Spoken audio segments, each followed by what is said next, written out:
In this video, we're talking about the types of machine learning.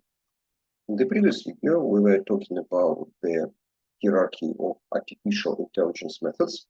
So machine learning is a subset of artificial intelligence methods, and also it includes as a subset a class of deep learning methods.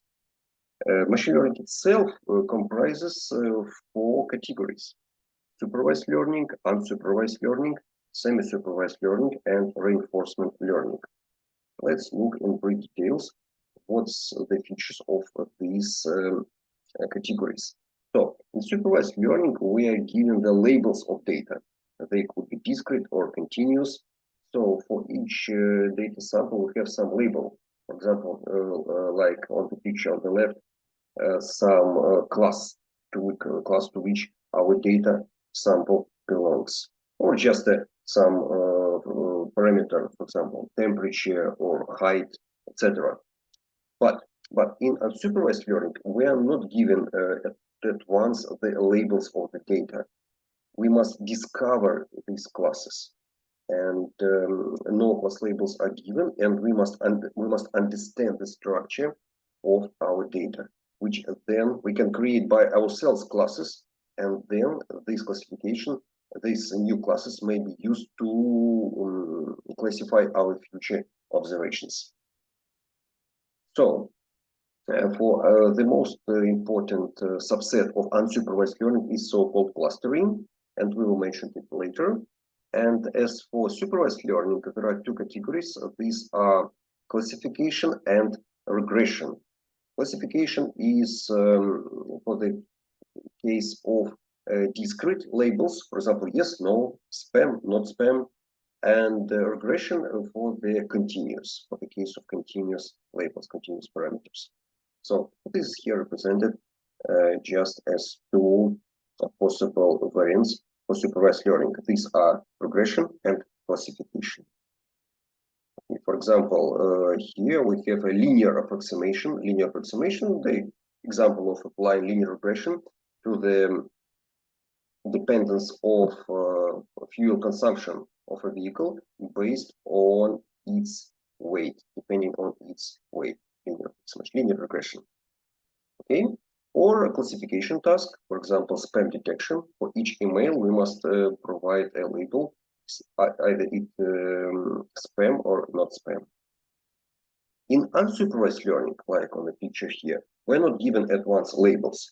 Our machine learning algorithm must discover new classes of data and then use this information to classify future observations. The unsupervised learning basically divides onto the subsections of clustering, where we find groups of similar data samples, or methods of dimensionality reduction to compress our data.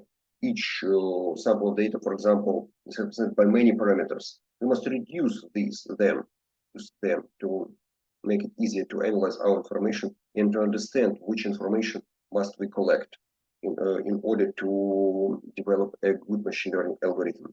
And anomaly detection to detect outliers or unusual points in our data and discard them. For example, in clustering here, we can see how, for example, 3 new classes may be discovered in the given data. Or this is example from speech coding, from the distribution of vectors comprising 2 line spectral frequencies of our voice. We must select 4 classes, and each point then may be coded just by its belonging to one particular class, one of the 4 particular classes. This is also an example of application of unsupervised learning algorithms. Or maybe more easy example, but not so easy to implement, the classification of news. There are a lot of news, especially on internet in today's world, and we must develop sometimes some algorithm which classifies the news to discover some categories. Later we can discover that they correspond to sports news, lifestyle, money, technologies, traveling, etc. Okay, this is what is for unsupervised learning, and also, for example, grouping customers. On some web educational platform, for example, you have data for the customers of your project, and some of them may be designed to grow their skills and knowledge, some want to develop their career, and some of them curious ones just want to stay updated. Okay, next, the third and also quite important category of machine learning methods is semi-supervised learning. What is it meant by semi-supervised learning? Semi-supervised learning typically uses a small amount of labeled data and a large amount of unlabeled data. On this picture, it's depicted in illustrative way. For example, if we have just two labeled points, yes, one this hollow circle and one filled circle, then we can just construct a classification algorithm where the decisions with 0 will be classified those points which are to the left of this marking line, dashed marking line, and decision corresponding to 1 or true, for example, will be to the right of this line. But if we have more unlabeled data, just 1 point, just 2 points are labeled, but we have more unlabeled data as shown on the bottom of this slide, then it can greatly help us to discover two different classes of data. And the marking line, you can see it will go in much more distinct and completely in different way than at the top. So semi-supervised learning is very, very important. Acquisition, I must say that acquisition of unlabeled data is usually much easier and less expensive in comparison with acquisition of labeled data. So that is why semi-supervised learning is also important. The last and fourth category, which doesn't look very similar to the three categories which we mentioned of machine learning, it's so-called reinforcement learning. Reinforcement learning. Sometimes it's difficult for us to have labels for some data, for example, possible actions.